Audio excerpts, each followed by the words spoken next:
Okay, today we are doing the multiples of 8. And let's start at 1, 2, 3, 4, 5, 6, 7, 8. Let's circle that. Okay, we'll start at 8 and let's count another multiple of 8. Ready? 1, 2, 3, 4, 5, 6, 7, 8. We land on 16 and we're going to circle that. Okay, from 16, I want you to count the next multiple of 8, and you can pause if you need to. Go.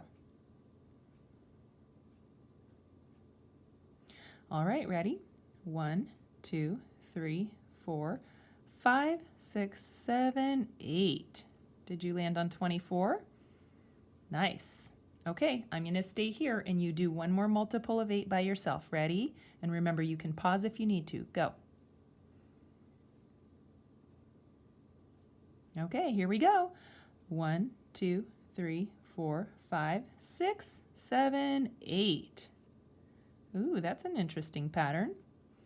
Okay, so you will continue this page with the multiples of 8 until you get to the end, and then go back and remember to read the multiples. So far we have 8, 16, 24, 32. All right, see you next time. Oh, and remember to keep this with your other multiples pages.